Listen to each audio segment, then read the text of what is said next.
Hi, welcome. Where can I tell if it's recording? Here, got it. All right. Hi, welcome. I posted some code that we're going to go through from the chapter 2 and 3 assignments. There. And then I also want to go through clustering in R, just some of the most basic code that we can use. Okay, and so that's for chapter 5, which we finished last week, but I still want to wrap up kind of showing you how to do the actual clustering, because until we actually do it, it's all this theoretical gibberish, right?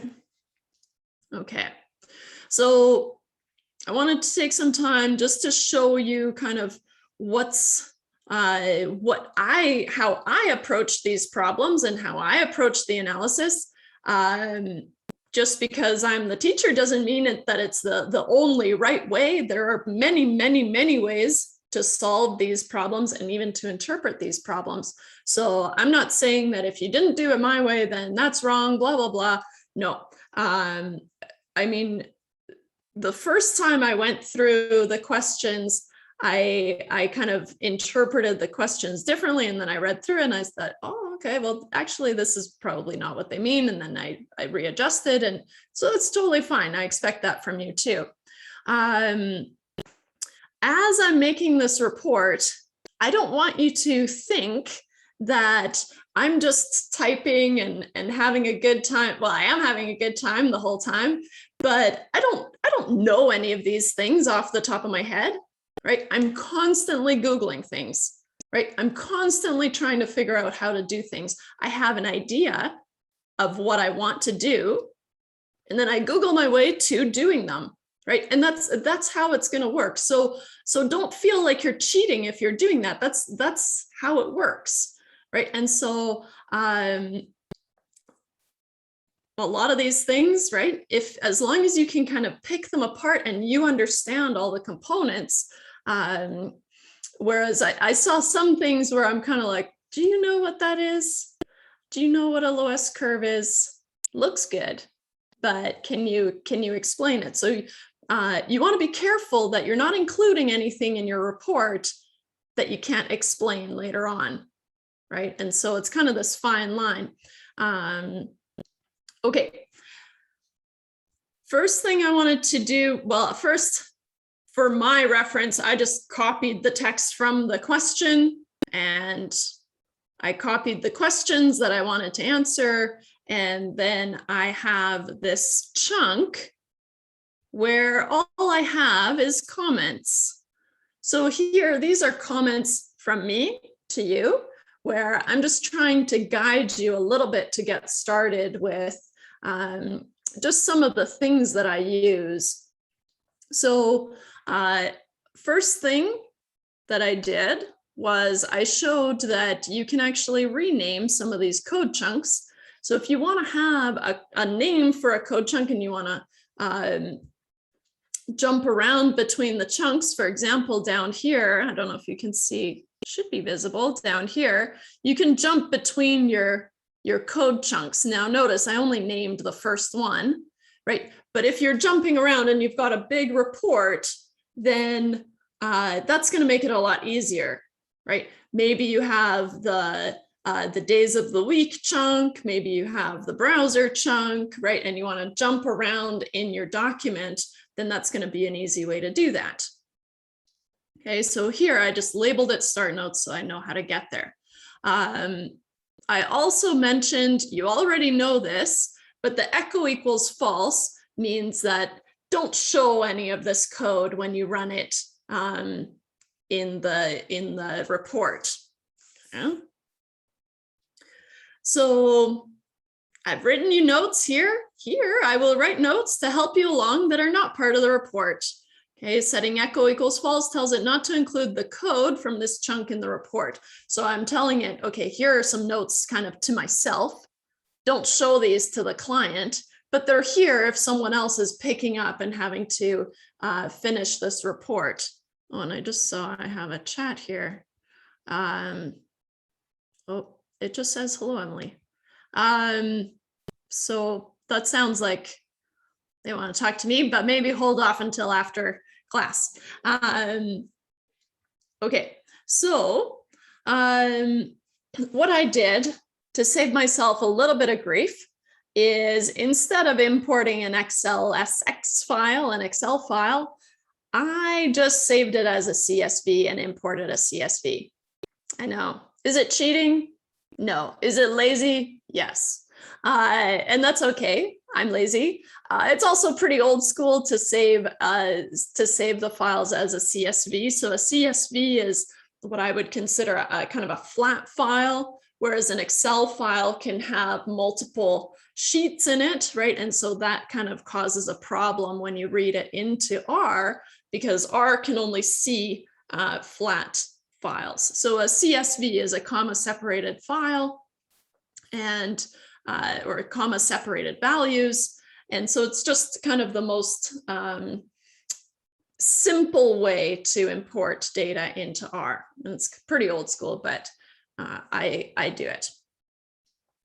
I did, and these are all things that I'm putting here because I think they're going to help you out in the long run, especially if you've had to work with those variable names that were so kind of difficult to deal with, right? They had these nasty variable names. So if you're trying to use those variable names when you're doing your code, that gets really tedious, right? And so what I did was I adjusted the names in the, so here I should say, in the CSV file, I'll post these updated notes, obviously, after class. So I should clarify that in the CSV file, instead of, I think it was time,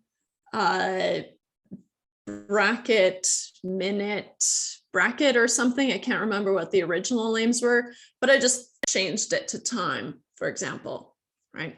And then I think it was, they had a long name for the pages viewed. I changed that just to pages, and then those are easier to refer to.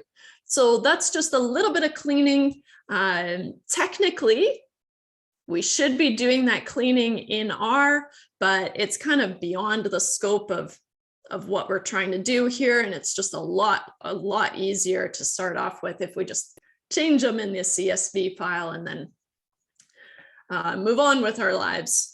So I did do that. You're going to need to change your working directory. So your working directory is wherever you've saved this RMD file, right? And so if you've saved a file, all the files have to be in the same location. Otherwise, when you go to knit, it doesn't know where to jump back to. It can't jump to a different location. It can, but it becomes too complicated, right, to keep track of and to change directories all the time. And so it's just easier if you create a folder and you're just working out of one folder. And then what you do is you set your working directory to that folder. So that is among the first few things that I did here. Okay, so set working directory, and I cheat a little bit. And what you can do instead of, if you don't remember how to do this or type this out, or you don't want to, a lot of what I do is because I'm lazy. I don't want to type this out. So instead, what I do is I go to session up at the top. I think it's session, yeah. And then I go set working directory, and then you can set it to the source file location. So that's going to set it to where the RMD file is that you're working in. And that's what I want in this case, or you can choose a different directory if you want to. So here, notice how it just generated the set working directory code in the console. So then I just copy pasted here. Okay. So that's just a quick way that you can do that. But it is really important that all your files are in the same spot. Okay, so you've got R knows where all your files are, where to grab stuff from. That's good. And then I'm also going to add all the required libraries at the top, preferably, because what happens is If you're adding libraries as you go, as you need them, then it's hard for someone who's picking up this file to run this file without knowing what libraries it calls. They're going to have to knit, and then it says error. I don't know what this means. Okay, then I have to install that package, blah, blah, blah. So that just becomes a mess. Showing which libraries I'm using. You probably have all these libraries already installed, so that's good. But if you didn't, right, it would say, sorry, I don't know what knitter is, the package lib knitter. So then you would have to install that package. You only have to install packages once, right? And then you have that library that you can use. So, okay.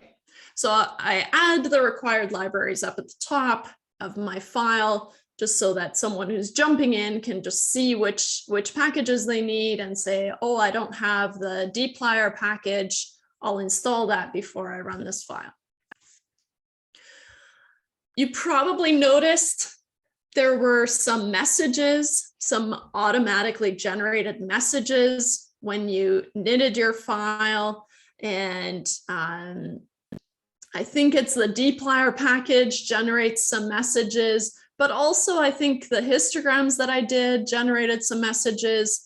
So sometimes I'll set message equals false for the code chunk if I don't want to show those messages, right? If I've decided, okay, those messages are what I call ignorable warnings. So I've read them, I understood them, and I still decided that no, I'm going to proceed, right? You always want to read the messages and all the, especially error messages, of course, but even just kind of the other messages, you still want to read them and make sure that you're okay moving forward. And so you can see what I mean if you see a chunk with message equals false, right? And so the chunk can have options. And so message equals false just tells it that I don't want you to put out any of these messages in my report, in my knitted document, right? And so if I knit this, hopefully it doesn't take too long. Hopefully it knits. No, it should. I did it just before, so it should work.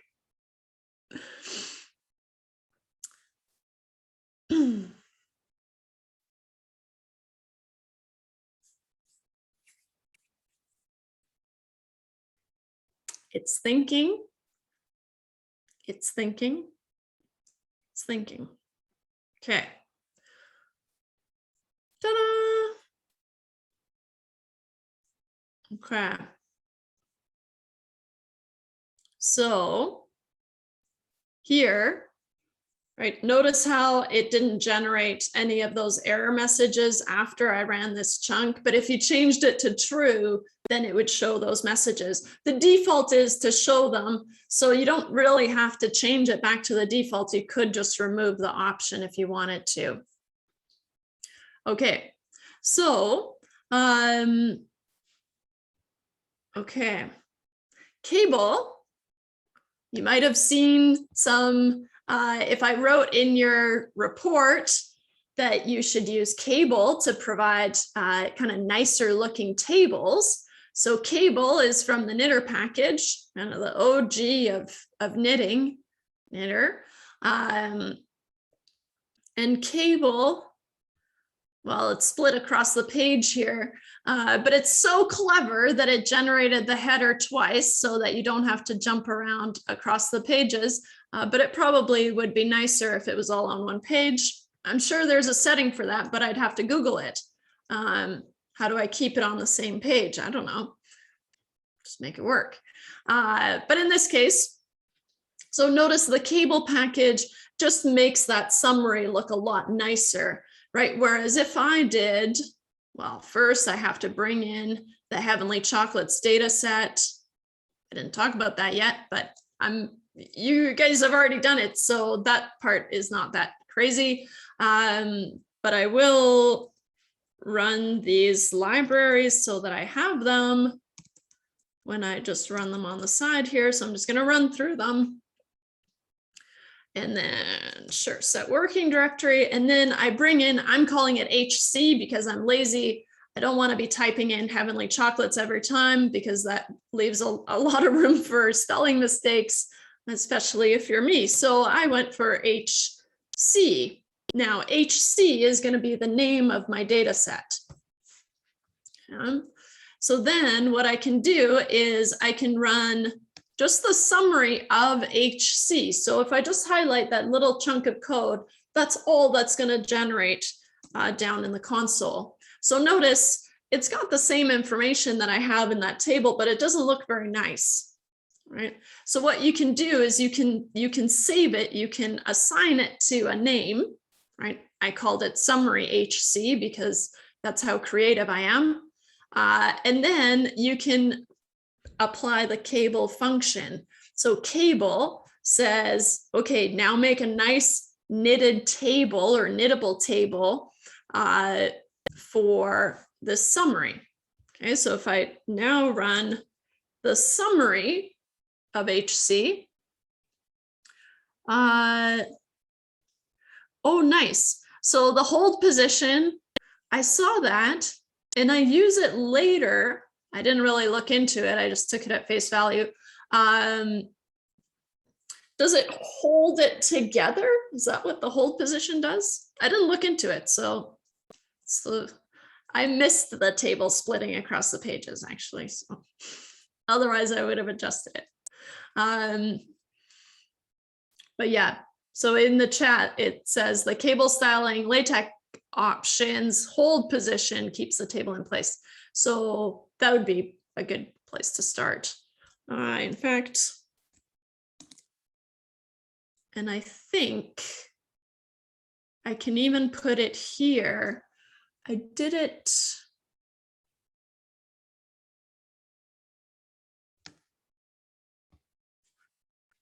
Feel like I can do this. Can I do it here? Now I'm trying something. It might not work, but what I'm trying to do is I'm trying to fix this table, right? That the summary table, I'm trying to hold it together so it doesn't split across the pages. And I'm gonna, oh, I think I hit it twice.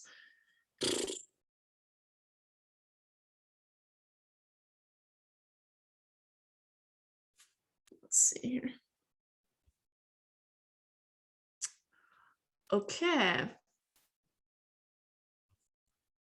Doesn't look like it worked, maybe because it's not a figure. So I'm going to remove this here, but it's something that I would play around with. And how about this? Before I post these, I'll fix it. I'll figure out the cable styling, LaTeX options.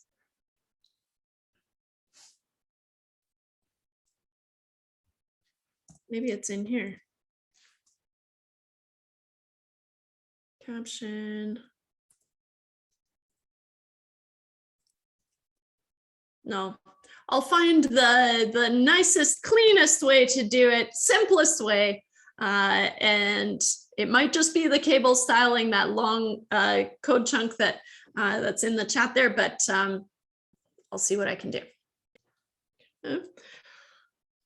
Okay. Here, once I have my summary, so the summary, once I did applied the cable to it, it generated that table, right? So remember from one of the first assignments that you had to do, you had to generate a table in Markdown.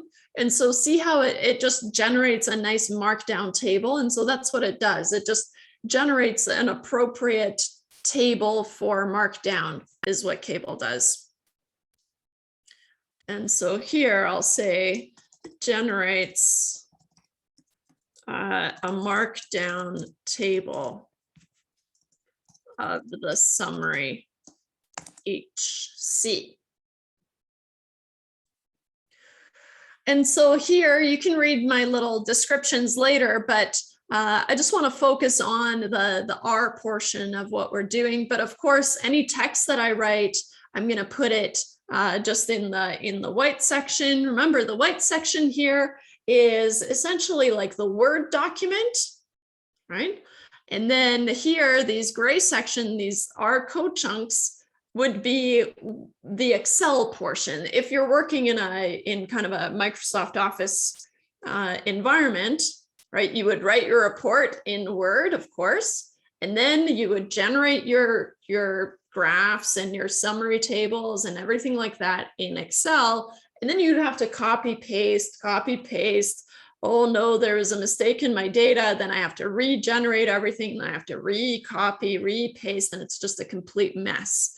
And so that's why we're using this instead. It's a steeper learning curve, of course, but it's a lot more efficient in the long run. Okay, so here I just have pretty basic descriptions.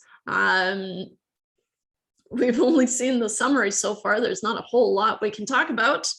Okay? But one thing that I wanted to show you was if I'm looking at, so if I'm visualizing the distribution of all the numerical variables, what you can do is you can put them side by side. Right, so you might have seen, or you might have, no, maybe not, might have caught your eye though, right, that I have, I have these 3 histograms side by side, and that way I don't have to scroll through a bunch, right? I know it's such a shame because I think in especially high school, we're just kind of taught that the longer the report, the better. And now I'm here to tell you that that's not really true. No one wants to read a long report. No client that I've ever worked with is like, oh yeah, I want a really long report that I can really spend a lot of time deciphering. No, no one wants that. That's why everyone likes those, just the little dashboard, right? Everyone's kind of done reading reports. We don't want to read them anymore. And so if we're generating a report, we want to keep that in mind, right? We don't want to have our clients scrolling through pages and pages and pages of stuff that isn't really contributing, right? And so one way that we can do that is if I want to show 3 figures side by side, then what can you do? I did the figure.show hold. And I'm pretty sure that makes it, because the default, especially in LaTeX, is to bump it to the next page. So it's always kind of at the top.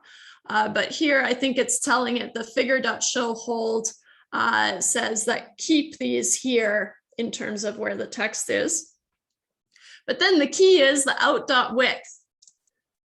Because I have 3 graphs that are in here, I said make each graph 33% wide of what it would have been, right? What it would have been is this huge graph like this, right? But now I'm saying, okay, shrink it down by 1/3 so that I can fit 3 of them across a page, right? So here, I'll put a comment, holds the figure where this code chunk is in the text document. Should say markdown, but I don't want to document. Okay. While out.width changes the width of each graph to 33% of what it was by default. Yeah. So that's going to be really useful if you want to just condense your graphics. You feel like, okay, these are all contributing to my discussion of the data, but I don't want to overwhelm the reader, right? You can just have them side by side. And then here I've discussed each of the histograms. I opted for a very, very basic ggplot, right? It calls the data, it needs, okay, what do you want to make a histogram of? And then I just told it to make a histogram. So geom histogram, right? I saw a lot of them, so that's great. One thing that I wanted to point out is, so all three of the histograms show some skew to the right. So if I run all these here, hopefully I didn't skip any code. I set message equals false because I didn't want these stat bin using bins equals 30 instead. I didn't want that showing up in my report, so I said message equals false. It's kind of like message received, but I'm ignoring it. So when I look at all of these, then I can flip through the graphics using the arrow down here, right? Because it's going to generate, and then I can flip through the three that I have. And so all of these look, you know, kind of skewed to the right because it's skewed towards the upper end. But when I looked at the mean and the median from that summary data, they're relatively close by, at least for the time and the pages variables. Okay. And so I would argue that we should just investigate those outliers, right? Because if they're spending more time and viewing more pages than other people, they might be of interest, right? And so, and then just kind of boring stuff, which I probably wouldn't include in my report besides maybe in a table, right? But I wouldn't talk about, from these distributions and numerical summaries, we learned that the average amount of time spent on the website is 13 minutes, ranging between 4 to 33 minutes. There are lots of things that we could talk about there, but it's pretty basic, right? And so, talk about the average maybe, and if there's anything interesting that you can throw in there. Did you have a question, Tara? No. I just saw the quick unmute. I'm not sure you need this slash. I think Markdown is maybe a little bit more forgiving than LaTeX, but old habits die hard. And so I put the slash. I didn't even, I'm not sure I checked it, or I feel like I did, but I can't remember. I don't think you need the slash to make a $sign. Okay, fine. Just takes so long to knit it. I'm going to try it. Please stay on the line.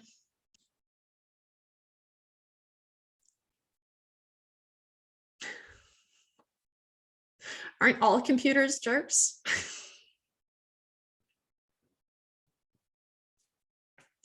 Yeah. Okay. Should generate the output here. Okay. It did it. All right. So it turns out you don't need to have those slashes.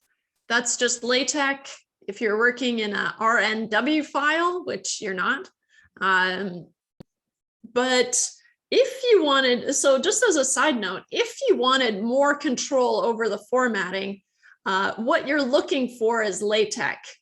Okay. And so what you could do is you could start an RNW file, which is usually what I work in, and try working from there, because then you can say things like, okay, this is a chapter, this is a header, this is something, here I want a page break, and you have a lot more control over the formatting in LaTeX.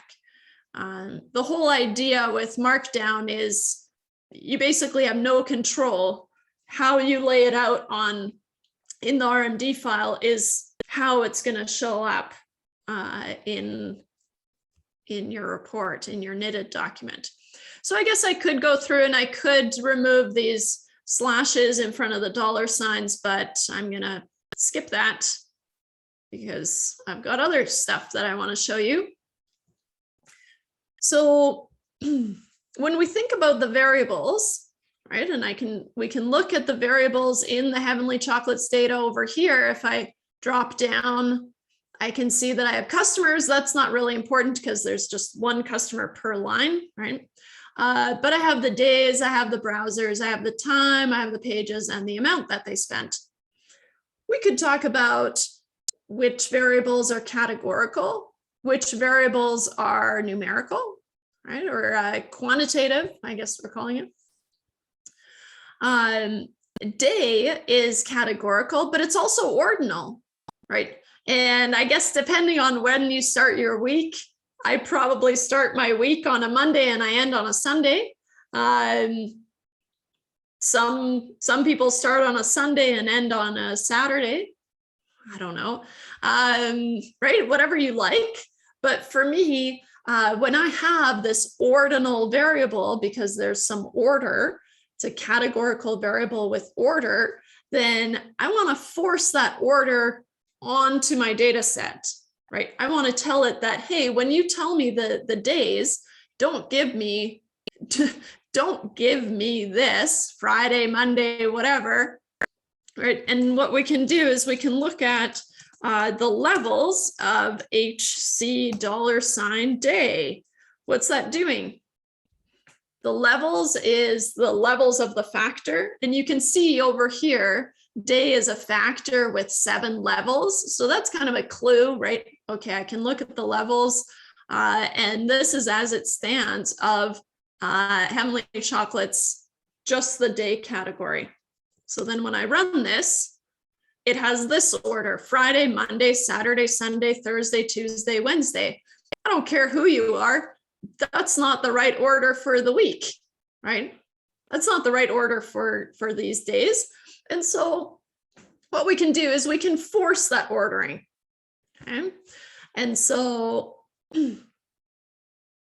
what I'm doing is I'm overwriting by using this HC $day. I'm saying, okay, now take the column day from the Heavenly Chocolates data and overwrite it with the ordered levels, right? So I take ordered is a command that I can use, and that I use a lot if I'm reassigning values. So from the day variable, the old day variable, right? I want to change these levels to be Monday, Tuesday, Wednesday, Thursday, Friday, Saturday, Sunday. Okay. Didn't do anything. Why? Didn't do anything down here in the console when I ran it, because I already saved it to HC day. So now when I look at day, it specifies that now it's an ordinal factor with 7 levels. Monday is less than Tuesday, is less than Wednesday, is less than Thursday, right? And so now if I rerun this command, the levels of the Heavenly Chocolates day, now it has them in order, right? So now I can do things like pretty basic things, like the summary command is definitely my go-to kind of initial get a grip of the data command, right? And so I look at the summary of the day, and because it's a categorical variable, it gives me the frequencies. And so it's pretty clever that way. If it's a numerical variable, then it's going to give me the numerical summaries. Right? I know I have 50 observations overall, right? And so what can I do? I can divide each of these by 50 to look at the proportions, right? Here, you all found it, right? Friday has the highest number of transactions, so obviously proportionately as well, followed by Monday, and then I think Sunday and Thursday have the lowest number of transactions, right? Things like that.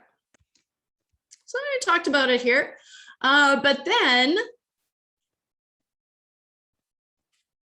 I said, okay, how about we make a little bit more of a sophisticated table where we can summarize things like, so it asks for the frequency by day, the total and the mean amount spent per day of the week. So what we can do is we can put that all together in a table. So what I'm going to do is, the easiest thing to do is to use the pipe operator. We haven't talked about the pipe operator, but it basically eliminates all these steps that we would have to do, right? And so here I've got the link here in case you wanted to check it out, but you've probably already been there, okay, in your reporting duties. Right. So as you're making your report, you've probably been to the dplyr website, but there's a group by command. Okay.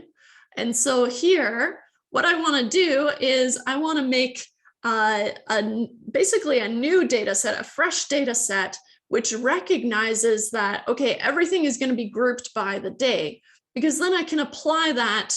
I can apply all my commands to that grouped data set.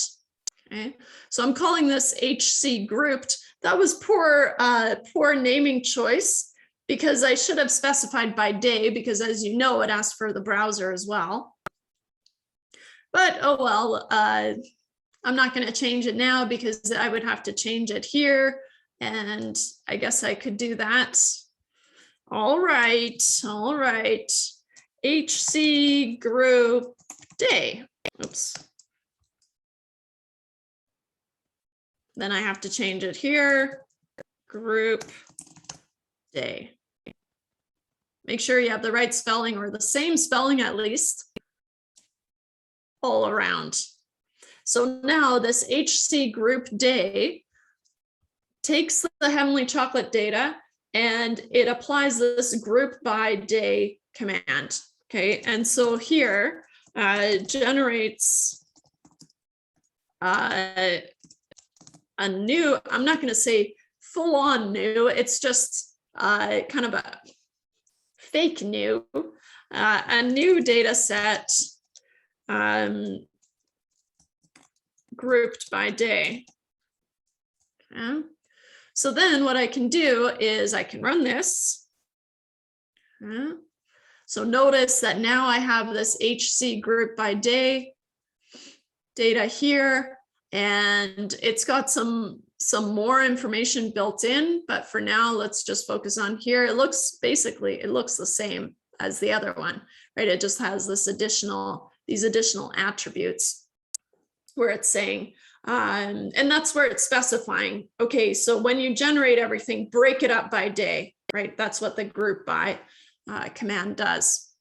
So now I made a day table, which uses that summarize command, which I couldn't remember where we grabbed it from, but I know we've talked about it because I made a comment saying that I like summarize with a Z, and most help pages use the American version, which is with an S, but I don't know, I can't bring myself to do that, and it accepts both. So doesn't matter. But so then summarize just says, okay, collate everything everything that I'm telling you to do into one table. Okay? And so take the group day data, right? So take that grouped data, which is special, and give me one column that gives me the frequency by day, okay, by the grouping. The total amount spent. So notice how I'm putting the names in these little, I guess they're apostrophes, they're kind of quotes, half quotes, I don't know. And here's where I actually did need a // because here I think in the background it kind of goes and reverts to it dips into LaTeX and probably brings it back out. And so you need to close that out. And so if you want to have a $ in the text in the table, right? So these little green areas, those are going to be my table headers. So if you want to have a $ in there, you can, and I'm showing you how by // $. Okay. And so the total amount is the sum of the amount. And the mean amount spent is the mean of the amount. And then again, I'm using this cable, and because I'm talking about money, I'm restricting my decimal places to 2 decimal places, right? Because we can only go to 1 penny.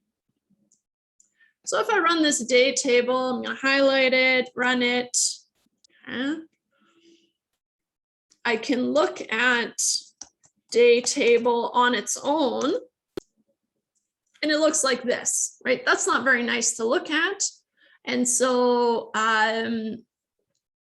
doesn't even show the appropriate number of digits, right? But it does have Monday, Tuesday, Wednesday, Thursday, Friday, Saturday, Sunday. It's grouped by the day which I told it to do, right? So now if I apply cable, and so I'm applying it to day table, and I'm forcing the digits to be 2.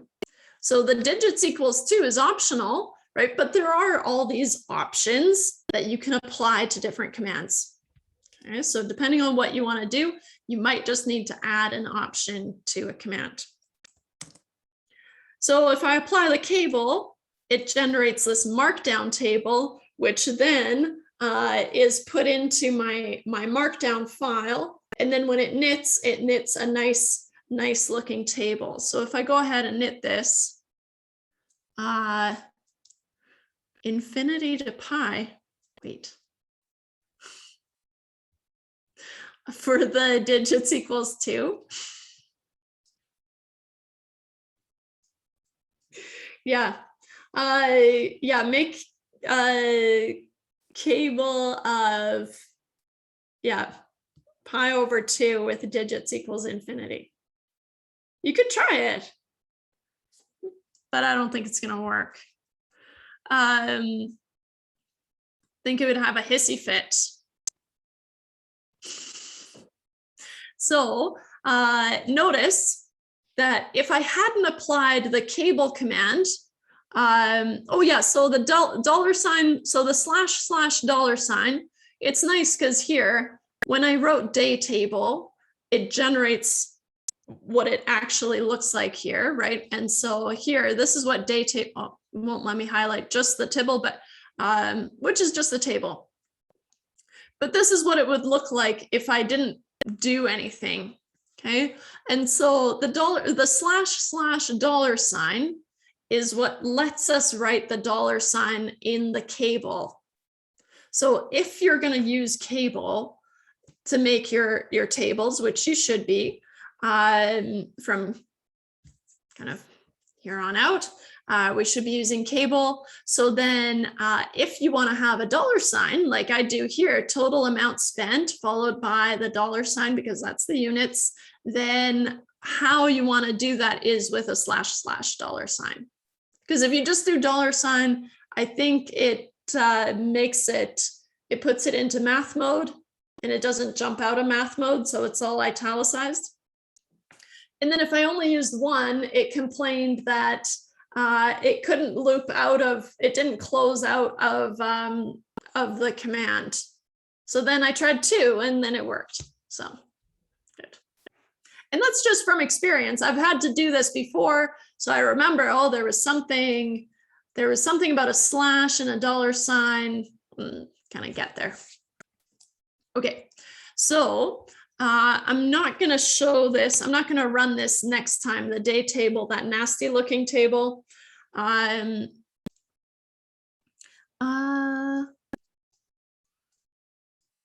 this step, using Excel and using the COUNTIF.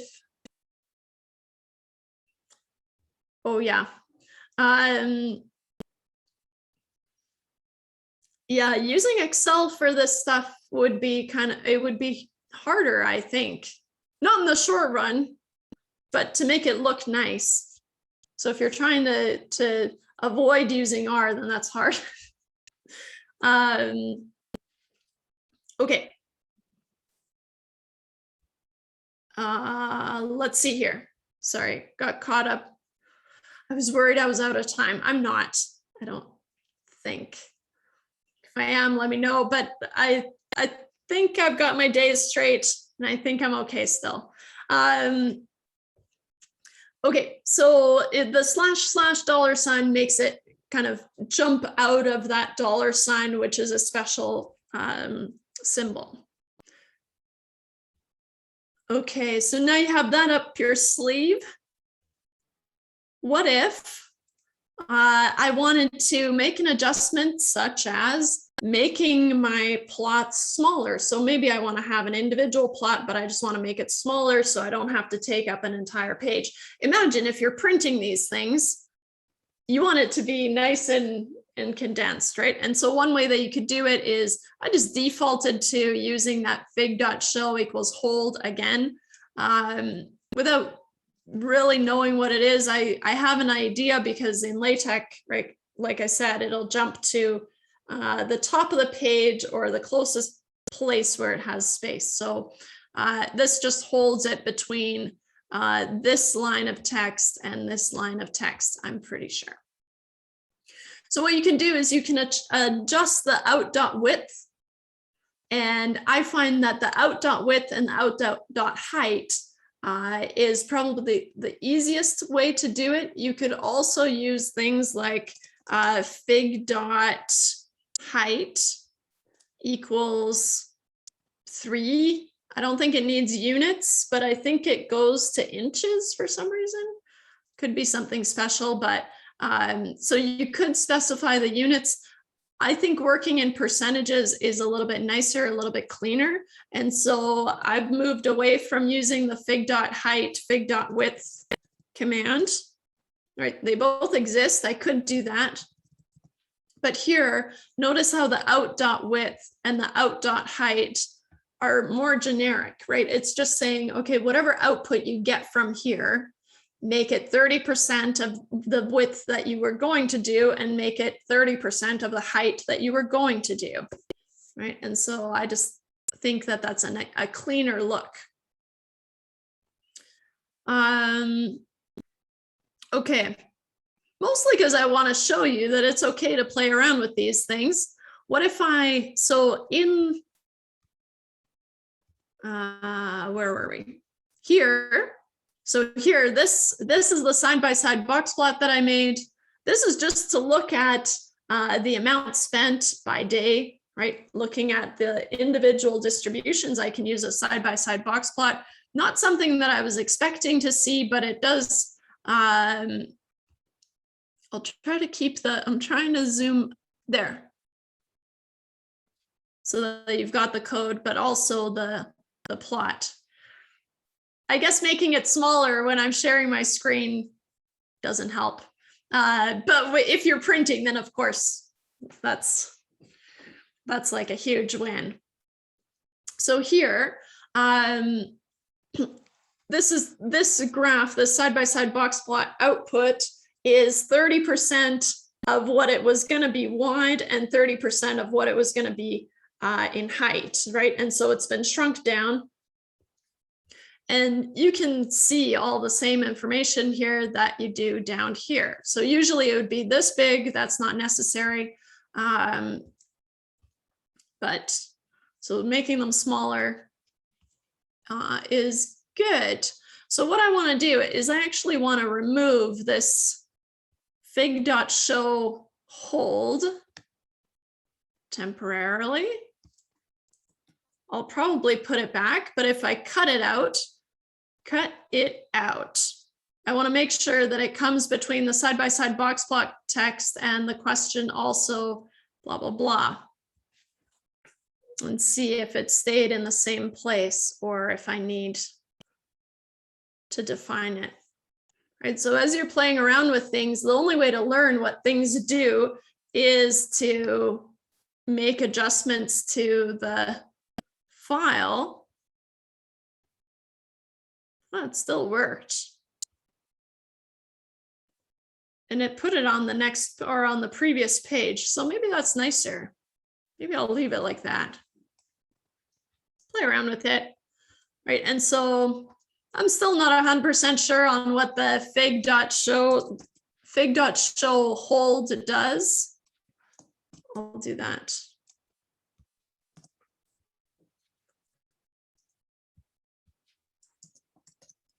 Not sure what this option does yet. I'll figure it out. I'll put it there. So you can make a box plot where you define an X variable and a Y variable. So of course, oh, okay, nice.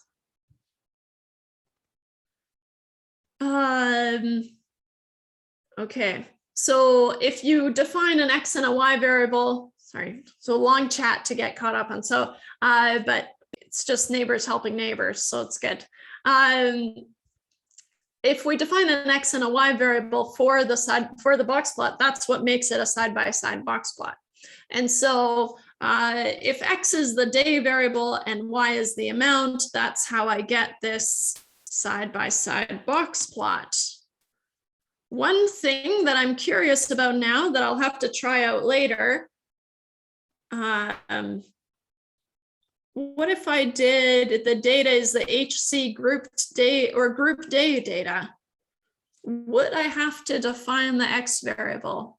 Too messy to play around with here, but that's a thought, right?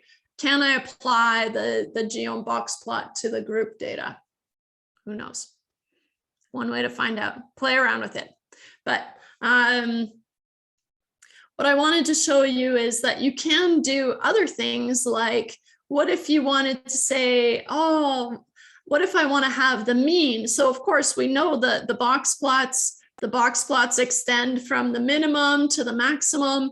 With the start of the box, the bottom of the box is at the first quartile, the thick bar in the middle of the box is the median, the top of the box is the third quartile, and then if there are outliers by the 1.5 IQR rule, then those would be indicated by little stars or circles, right? So those are all things that we know, but we know that this is just the median, right? So what if I want to look at what the mean is? You can do that. It requires a little bit more work, but you can add a stat summary command, okay? And the function that I want to use is the mean. Now, of course, I stole this from somewhere, I don't remember, but you're allowed to do that, right? And then I did play around with it, but it turns out I couldn't ditch any of these options for it to do what I wanted, so I just kept them. So then here, when I generate this, now it has a dashed line for the mean. Of course, you could change that line type, you could make it colored, you could do whatever you wanted, but I was kind of over it at that point. Great, moving on. So now we can compare the means as well as the medians, right? Compare both measures of centers across the days. Remember, if the mean is close to the median, then we have a symmetric distribution, right? Or we likely have a symmetric distribution. This is where we saw things like, okay, Fridays, those are money makers. Mondays are also money makers. Fridays are arguably more of a moneymaker because the minimum is a lot higher, right? Things like that, right? So here it's easier to visualize relationships, I think, when I look at the side-by-side box plots.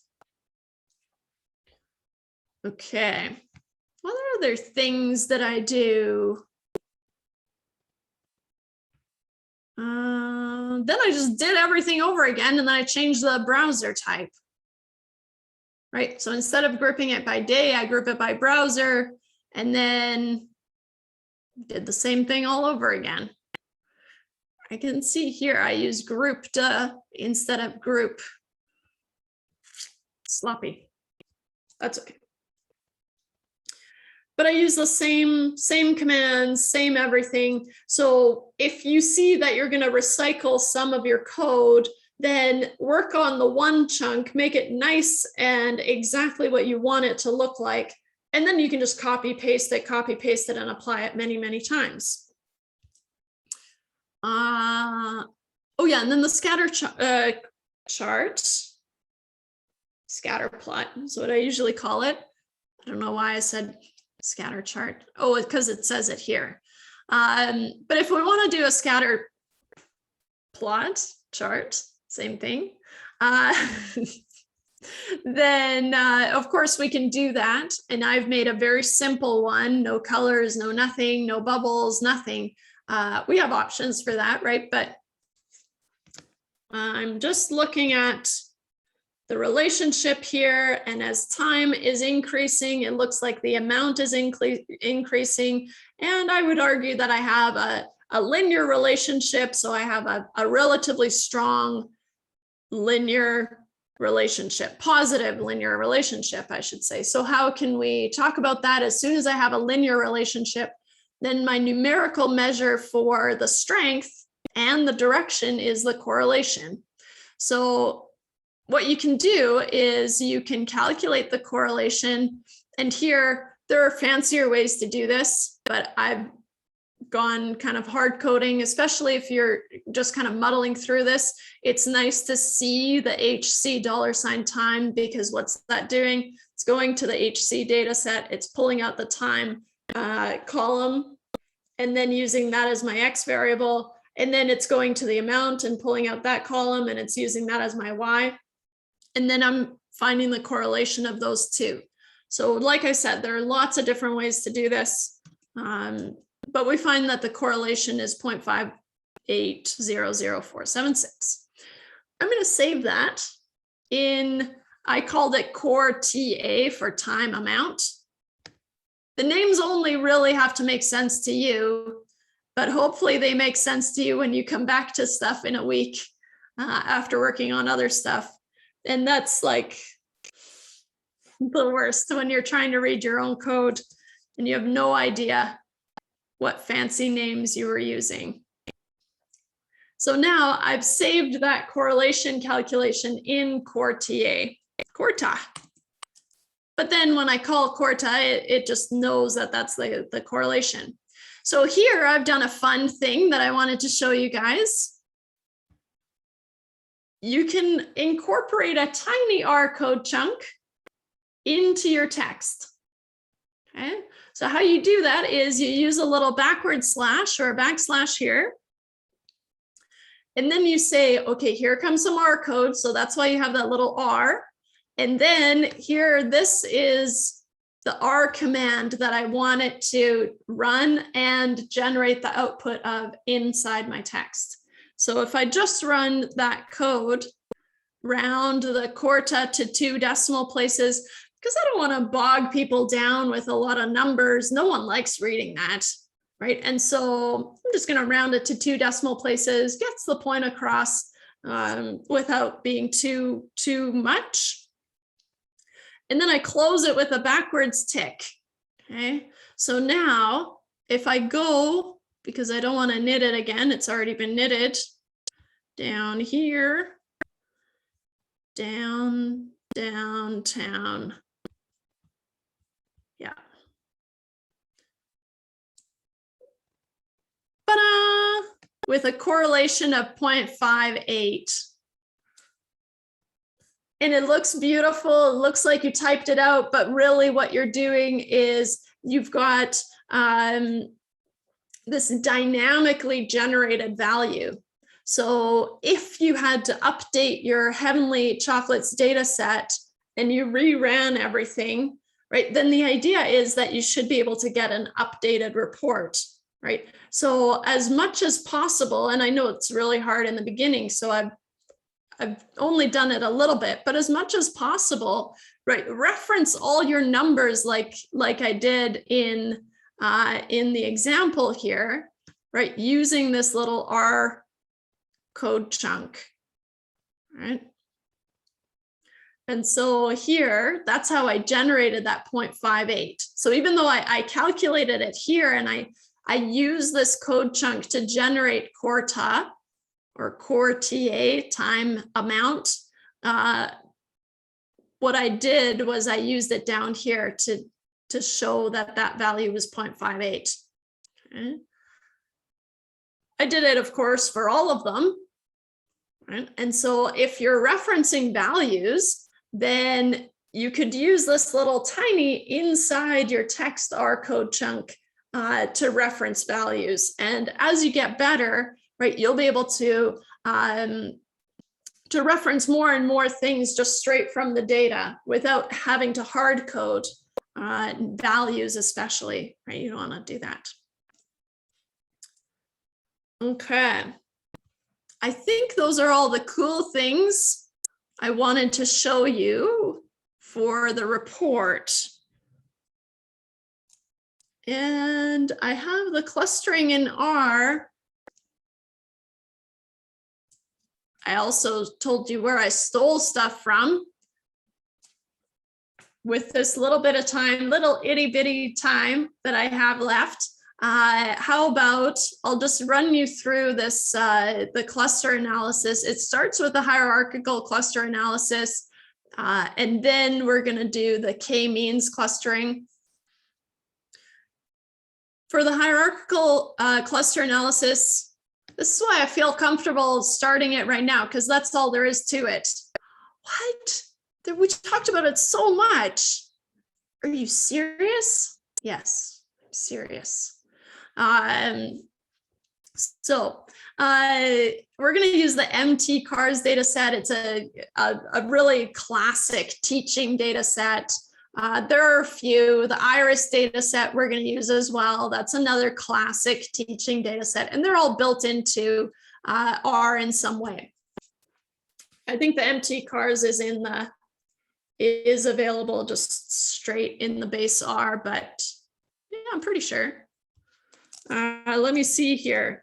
How can I check? I use $MT-CARS, which brings up the MT-CARS data summary, right? And it's just in the data sets, and that is in base R, so that's good. But it also gives us a little bit of information on the data, right? It's from the Motor Trend US magazine, 1974. So, been a while, right? It was all last week, the clustering that we did. Yeah, it's definitely a popular data set because it's nice and simple, but it's got a bunch of different variables, so it's good. So to find the distance matrix, because how does the hierarchical clustering work? Everyone starts in their own clusters, right? Everyone's in their own cluster, and then we find whichever one they're closest to, and they merge up, right? But in order to decide who you're closest to, right, then you have to calculate the distance. So the first thing we need to do is calculate the distance matrix, which is just the distance command, dist as dot matrix of MT-CARS. Okay, and so you really just need the data set, and I'm going to store it in D. How original. So now it's just looking, and it's stored all those distances for all the values. So it's calculated all the distances between all the values. So now if I want to just apply the hierarchical clustering, you can use the hclust command on D on the distances. Oop. Hey, HC again, hierarchical clustering, heavenly chocolates. Maybe this is a theme. I name everything HC. Makes no sense, but whatever. So now what I have is HC is this cluster, and you can see if you click on it, it doesn't really tell me a lot, right? But it's assigned all these attributes to the MT-CARS data set. So now if I plot HC, I can plot the dendrogram. I always want to read a dendrogram, but it's a dendrogram. So now if I had used the plot HC command, I need to zoom in here, but I also don't want to mute myself while I move that little bar. Hey, it needs more space. Ta-da! Just needed more space. right? And so here we can see how it clustered, the method of clustering, right? And I don't want to read this right now, but we can see where our clusters are all coming from, right? And so, yeah, what a mess. But there's a dendrogram. Now you know how to make one. Reading it, that's a different thing. All I can remember, because we talked about it a lot, is the how sturdy it is. The length of the bar is how come it's got the height? Okay, it can probably use some tweaking, but here is a dendrogram, a default dendrogram. I'm okay with that. Because what I was hoping to get through was the k-means. What did we say if we're deciding between hierarchical clustering and the k-means cluster analysis? We're probably going to use the k-means cluster analysis because it's less computationally intensive, right? And so the k-means cluster analysis is when we decide how many clusters we want, and then it generates those clusters, right? First, by randomly assigning everyone to one of those, let's say 3 or 4 clusters. We'll start with 2 here, but randomly assigns everyone to 2 clusters, calculates the center. Everyone does a shuffle, well, paper shuffle, right? To go to the one with the closest center to them, and then you recalculate the center, and then everyone does a shuffle again until there's no change, right? And that's how we decide those clusters.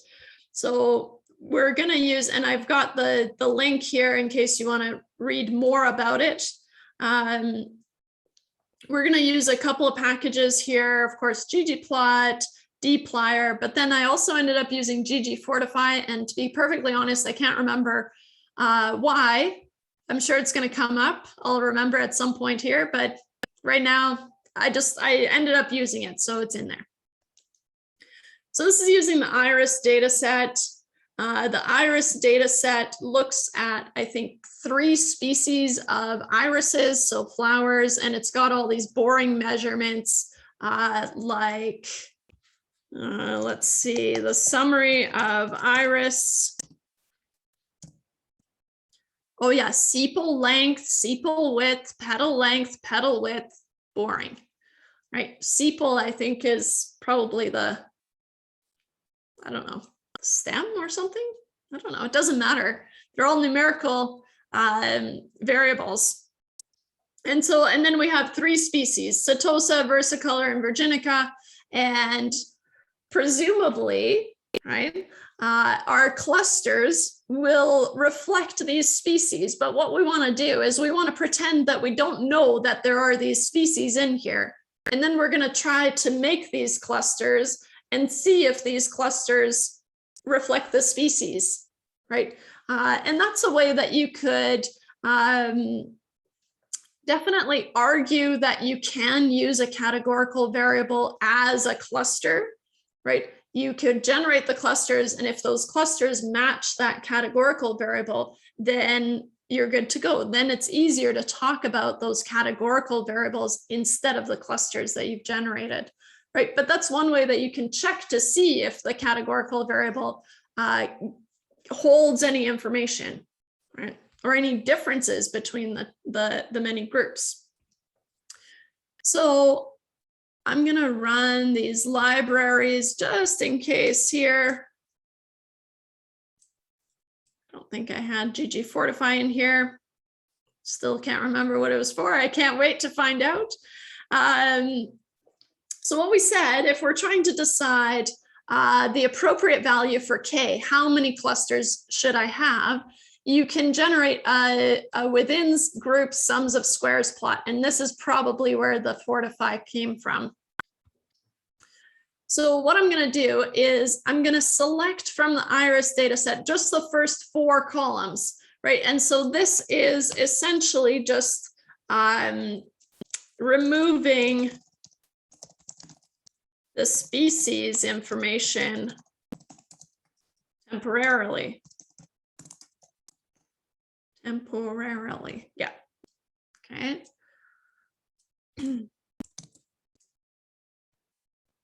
So now my data is that IRIS data, but only the first 4 columns of the data set, which is the sepal length, sepal width, petal width. Okay, so if you don't have, if it's giving you the error code that's in the chat here, then for the first time around, you would have to run this install.packages ggfortify, and that has to be in quotes. But you don't want to do that every time, because then every time that you knit it, if this was uncommented, it would try to install the package as part of the knitting. I don't know if it works, if it would even knit, and if it does work, it would take forever. So that's why I've commented it here. So if you don't have the ggfortify package, then you'd have to install it first, and then you can run it.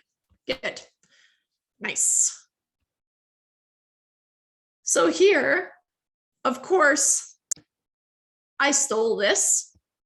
This is not something that I'm expecting you to build. I'm not expecting myself to be able to build it, right? But we need to be able to grab code chunks. And usually if I have a specific graph that I'm really proud of, thief, I know there's worse words for it, but yeah, I'll stick to thief. Is it plagiarism if it's all open source? No, I'm gonna go with not. Right, and so here I'm taking information and I'm gonna use this plot. I'm not claiming to have made it, but what I wanna emphasize is that I'm not expecting you to make it, right? And so this WSS plot, it's going to give us that plot that we were looking at.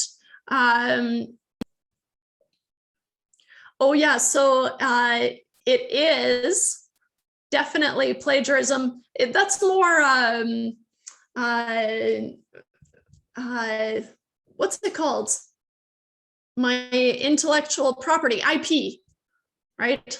If you've developed some chunk of code, what's nice about R especially is everything. So the community is all about sharing and caring.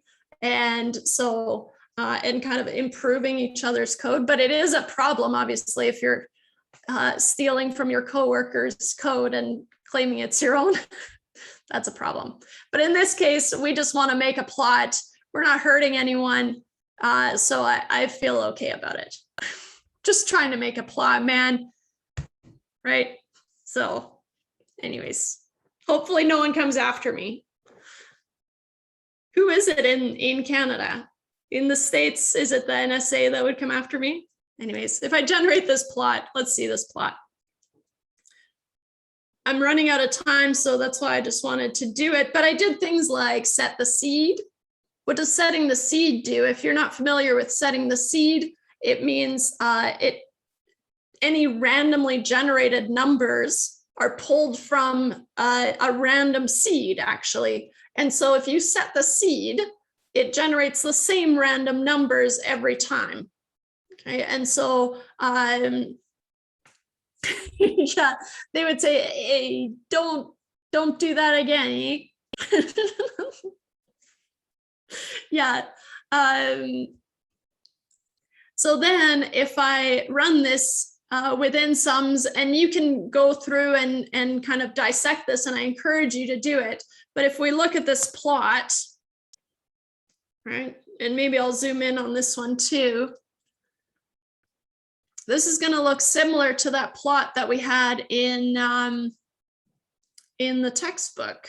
Did it hit zoom? Come on, I'm desperate. It's not going to zoom in. Okay. So here, looking at the elbow, we call it, of this within sums of squares plot, it looks like what we saw before where, okay, so going from one cluster, which is essentially no clustering at all, to 2 clustering, that reduces the differences by quite a bit. Going to 3 clusters, even better, right? But then 4, 5, 6, 7, 8, there's no real improvement here, right? And so just for illustration, this code goes through and looks at 2 clusters first. And then we say, oh, okay, well, it looks like maybe we should have 3 clusters, which of course we do because we know that there are 3 species in the data. And then, but I think we'll finish that up next day because now I know I'm out of time. But if you have any questions, let me know.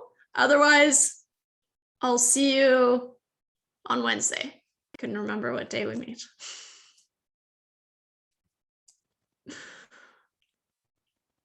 Stop sharing. Okay. And stop recording.